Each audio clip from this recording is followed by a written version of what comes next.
ఇక్కడేమో DSC scam చేసి యువత ఎంతమంది దానిపైన ఆశలు పెట్టుకున్నారు. 3.5 లక్షల మంది రాసినటువంటి వాళ్ళు ఉన్నారు. వాళ్ళ జీవితాలతో ఆడుకున్నారు. విద్యార్థినులు కస్తూరిబా కేజీబీవీల్లో చదివేటటువంటి కస్తూరిబా గాంధీ బాలిక విద్యాలయాల్లో చదివేటటువంటి బాలికల్ని తీసుకొచ్చి నడి రోడ్డు పైన నిలబెట్టారు. ఆ దృశ్యాలు చూసాం కదా మనం. ఒకసారి అవి కూడా వినండి. ఇదే సమయంలో ఈ దృశ్యాలు నేను చూపిస్తున్నాను కదా, పిల్లల్ని ఏ రకంగా శిక్షించారో చూసాం కదా. ఇదే సమయంలో టీచర్లను కూడా శిక్షిస్తున్నారు. 3 టీచర్లను సస్పెండ్ చేశారు కొద్దిసేపటి క్రితమే. ఇప్పుడు బ్రేకింగ్ న్యూస్ అదే. 3 టీచర్లను సస్పెండ్ చేశారు రెడ్ బుక్ రాజ్యాంగంలో భాగంగా.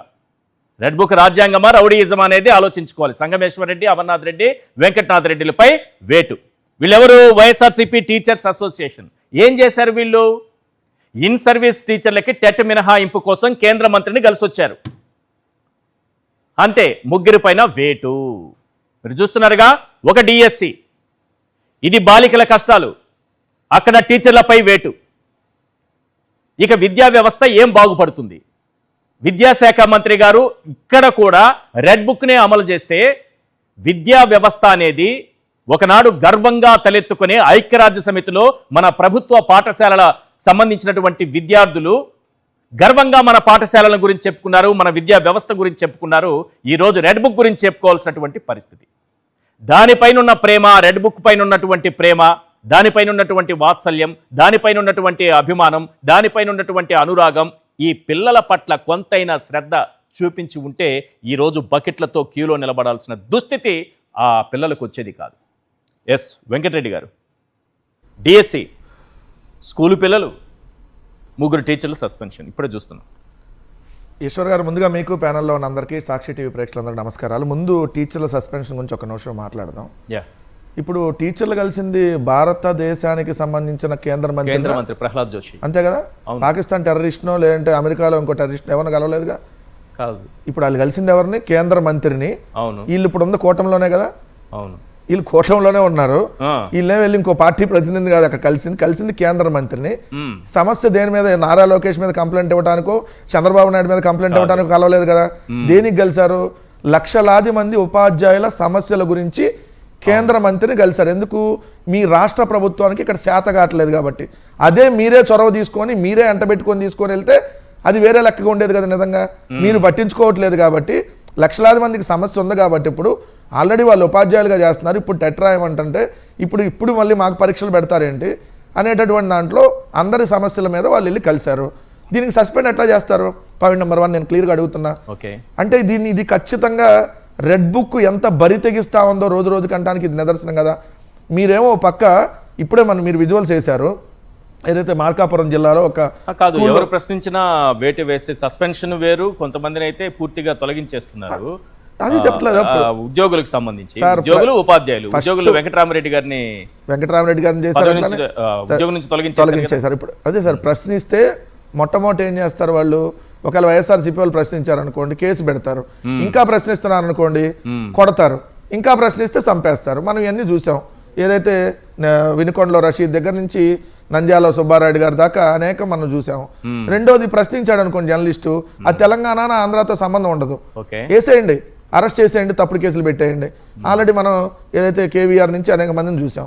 సో ఇప్పుడు చూడండి, మీరు ఎక్కడ తగ్గించట్లేదు కదా సార్. 1600 మంది పోలీస్ అధికారులతో చంద్రబాబు నాయుడు గారు వర్చువల్ మీటింగ్ కూడా పెట్టి ఏ రకంగా అరెస్టులు చేయాలి, ఏ రకంగా వీళ్ళని శిక్షించాలని కూడా క్లియర్ గా ఇండికేషన్స్ ఇచ్చారు. అయినా మీరు తగ్గట్లేదే. తెలుగుదేశం వాడు చీర లాక్కుండా చూడండి, వాళ్ళ పిల్లల చీరలో వాళ్లే లాక్కుండా చూడండి ఆ పోలీసులకు చెప్తే, అయ్యా మీ సమక్షంలో లాగాడు కదా, తప్పుడు కేసులు ఎందుకు పెడుతున్నారని చెప్పుంటే అప్పుడు బాగుంటుంది. సోషల్ మీడియాలో ప్రశ్నిస్తే కేసు పెడతాం, జర్నలిస్ట్ ప్రశ్నిస్తే కేసు పెడతాం అంటే రేపొద్దున ఎంతకెంత నేను జగన్మోహన్ రెడ్డి గారు చెప్పారు కదా, మీరు ఒక విషపు మొక్కని నాటినప్పుడు ఆ మొక్కకు వచ్చేటటువంటి కాయలు, ఆ ఫలాలు ఎవరు అనుభవించాలి?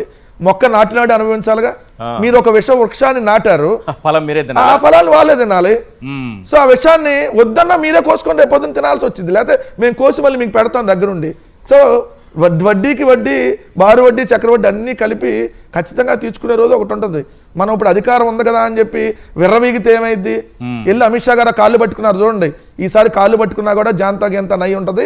అదొకటి గుర్తుపెట్టుకోవాలి నారా లోకేష్ గారు. ఏదైతే మీ నాన్న మీద కేసు పెట్టి అరెస్ట్ చేస్తే నీ మీద కేసు పెట్టగానే వెళ్ళి ఇలా కాళ్ళు పట్టుకొని ఏదైతే ఢిల్లీలో ఉండి ఇలాంటి వచ్చేసారి జరగవు. వచ్చేసారి అలా మీరు పాలు పట్టుకోవాలన్న అవకాశం ఉండదు. అది గుర్తుపెట్టుకోమని చెబుతున్నా. ఉండవు. దాని లెక్క అన్ని ఖచ్చితంగా లెక్క సరి చేస్తారు. పాయింట్ నెంబర్ 2, రేపే స్వాతంత్ర దినోత్సవం. సిగ్గుతో ఫస్ట్ మనం తలదించుకోవాలి ఆంధ్రప్రదేశ్ రాష్ట్రంలో. ఎందుకంటే మన భారతదేశానికి స్వాతంత్రం వచ్చి 79 సంవత్సరాలు పూర్తయి 80వ సంవత్సరంలోకి అడుగు పెడతా ఉన్నాం. సో 80వ స్వాతంత్ర దినోత్సవం మనం ఘనంగా రేపు పొద్దున్న జరుపుకోబోతున్నాం. రేపు పొద్దున మీరు గుర్తుపెట్టుకోండి, పొద్దున్నే అద్దరిపోయే స్పీచ్ ఉంటుంది. ఆంధ్రప్రదేశ్ అభివృద్ధి పదంలో దూసుకెళ్తుంది, అబ్బో జీడిపి జిఎస్డిపి వృద్ధి రేటు దేశంలోకెల్లా మనం టాప్లో ఉన్నాం, అసలు మొత్తాన్ని ఈ దేశంలోనే ఆంధ్రప్రదేశ్ అనేది దూసుకుపోతుంది, అరుస్తుంది, కెవ్వు కేక లాంటి స్పీచ్ రేపు పొద్దున చంద్రబాబు నాయుడు గారిది ఉంటుంది. సో రేపు స్వాతంత్ర దినోత్సవం కాబట్టి. కానీ ఈయన పరిస్థితి చూడండి, ఈ పిల్లల పరిస్థితి ఏంటి? నిజంగా సిగ్గుతో ఎవరు తలదించుకోవాలి ఈరోజు? ముఖ్యమంత్రి గారు, ముఖ్యమంత్రి కొడుకు. ఎందుకు ముఖ్యమంత్రి కొడుకు? ఈ సకల శాఖలకి విధ్వంస మంత్రి అతనే, ప్లస్ ఎక్స్పెషల్లీ విద్యాశాఖ మంత్రి కూడా అతనే. నేను ఎక్కడా కూడా వ్యక్తిగతంగా ఎవరిని అంటల్లా. నారా దేవాంశ్ గారు మంచి పొజిషన్లో ఉండాలని మనస్ఫూర్తిగా కోరుకుంటాను. ఎందుకంటే ఆ అబ్బాయికి రాజకీయాలతో పని లేదు. నో చెప్పాలి సార్. ఎందుకంటే మీ కుమారుడేమో పాడ్కాస్ట్ చేసేటటువంటి రేంజ్కి ఎదిగాడు. నిజంగా సంతోషిస్తున్నాం, గర్వంగానే ఫీల్ అవ్వాలి. ఎందుకంటే ఎవరి కుమారుడైనా ఈ వయసులో పాడ్కాస్ట్ చేసే రేంజ్కి ఎదిగినందుకు మేము నిజంగా కూడా అప్రిషియేట్ చేస్తున్నాం. దాంట్లో ఎక్కడా కూడా తప్పు పట్ల. కానీ మరి మిగిలిన పిల్లలు వాళ్ళు బాత్రూమ్కి వెళ్ళాలంటే గంటల తరబడి బకెట్లు పట్టుకొని నిలబడాలా? ఏమయ్యా విద్యాశాఖ మంత్రి గారు, మీ కుమారుడేమో పాడ్కాస్ట్ చేసే రేంజ్కి ఎదిగి మీరేమో శుభాకాంక్షలు తెలుపుతా బ్రహ్మాండంగా మీ కొడుకుని చదివిస్తున్నారే. మరి ఆంధ్రప్రదేశ్ రాష్ట్రంలో పిల్లలు ఏం చేశారయ్యా? ఆడపిల్లలు ఏం చేశారా? ఎక్స్పెషల్లీ ఆడపిల్లలు వాళ్ళ బాత్రూంలోకి వెళ్ళటానికి నీళ్ళ కోసం బకెట్లు పట్టుకొని నిలబడాలా? సిగ్గుతో ఎవరు తలదించుకోవాలి? చదువుకోవటానికి వచ్చినటువంటి పిల్లలు, సో హాస్టల్లో ఉండేటటువంటి ఆ పిల్లలకి దేనికి వాళ్ళు ఏమైనా మినరల్ వాటర్ అడగట్లా? తాగటానికి వాళ్ళు మినరల్ వాటర్ అడగట్లేదు నారా లోకేష్ గారు. నిజంగా సిగ్గుతో తలదించుకోవాలి. ఆడపిల్లలు బాత్రూమ్కి వెళ్తానికి కూడా నీళ్లు లేనటువంటి దుస్థితిలో ఈరోజు విద్యాశాఖను భ్రష్టు పట్టించావంటే నువ్వు ఎక్కడున్నావు? ఈరోజు ఈయన విదేశాల్లో చక్కెర్లు కొడుతున్నాడు. అవునా? ఇప్పుడు పిల్లలేమో బాత్రూమ్కి వెళ్ళడానికి నీళ్ళ కోసం రోడ్ల మీద నిలబడితే ఏదైతే బకెట్లు పట్టుకొని క్యూలో వందలాది మంది పిల్లలు, ఈయన ఎక్కడున్నాడు? ఫ్యామిలీతో విదేశాల్లో టూర్లు ఉన్నాడు. క్రికెట్ మ్యాచ్లు లేవు, అయినా విదేశాల్లో టూర్లో ఉన్నాడు. మనం క్రికెట్ మ్యాచ్ అక్కడుంటే అక్కడ బలికెత్తాం ఫస్ట్. ఆ క్రికెట్ మ్యాచ్ మీద ఉన్న శ్రద్ధ పిల్లల మీద ఉండదు.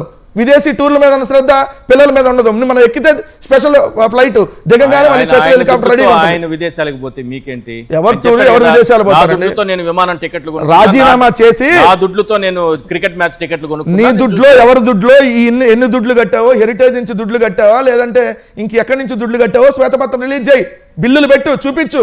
ఆ రోజు ఎస్ నారా లోకేష్ ఆయన దుడ్లతోనే ఆయన తిరుగుతున్నాడు మేమే చెబుతాం. సో దాన్ని సమాధానం చెప్పానంటే, రెండు నీకు శాతగానప్పుడు తప్పుకొని రాజీనామా చేసి లేదా ఆఫ్రికా పోతావా, అమెరికా పోతావా, అండమాన్ పోతావా, ఎక్కడికైనా పో, ఎవరు కాదంట్లా. ఏంటి ఈరోజు సిచ్యువేషన్ అడుగుతా? ఇది ఒక్కటేనా? ఇది ఒక్కటి కాదు సార్. విద్యారంగం ఎంత భ్రష్టు పట్టిపోయిందనడానికి ఏదైతే నిదర్శనం గడిచిన 2 సంవత్సరాలుగా ప్రభుత్వ పాఠశాలల్లో 7,95,765 మంది విద్యార్థులు తగ్గిపోయారు ఒక్క ప్రభుత్వ పాఠశాలలో.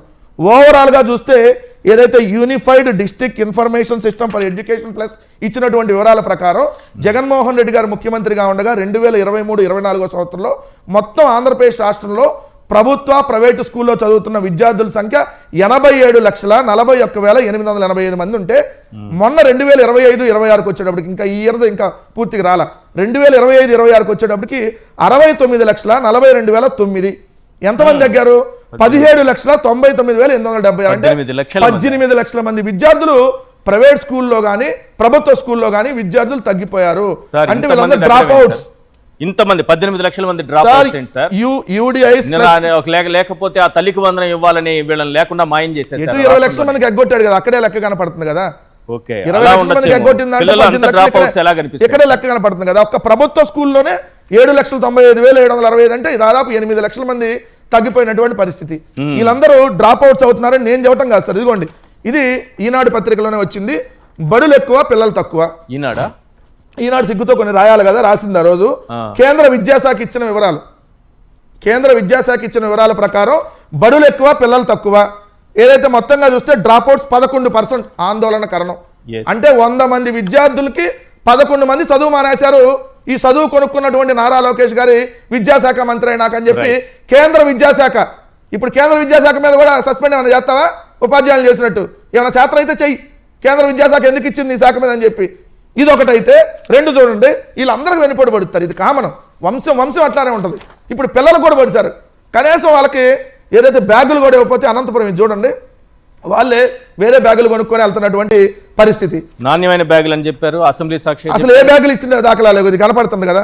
సో వాళ్ళ బ్యాగులు వాళ్ళే కొనుక్కొని. ఇంకోటి ఏంటంటే, జగన్మోహన్ రెడ్డి గారు ఉన్నప్పుడు నంద్యాలలో ఒక స్కూల్లో 32 మంది విద్యార్థులు చదువుతుంటే ఇప్పుడు ఒకళ్ళే. 32 మంది అప్పుడు చదువుతుంటే ఒక స్కూల్లో ఇప్పుడు ఒకళ్ళే. లింగ్ ఒకళ్ళే, కానీ 13 మంది ఉన్నారని చెప్పి అక్కడ లెక్కలు రాస్తున్నారు. మరి ఆ 12 మంది ఆడికి వెళ్ళారు?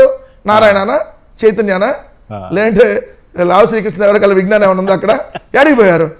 ఈ లెక్కలేంటి? సో విద్యారంగాన్ని భ్రష్టు పట్టించి లోకేష్ ఏమో షికారులు చేస్తున్నాడు సార్.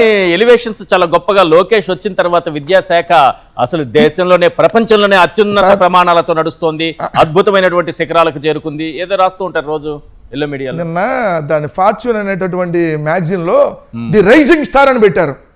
ఊరు మీ దుంపల దగ్గర చూడంగానే అదేదో మన ఎంఎస్ నారాయణది 5 స్టార్ సాల్మన్ రాజు అని ఉంటుంది కదా, ఆ టైప్ లో ఎలివేషన్ లో ఏంది రైజింగ్ అంటే ఇదేనా?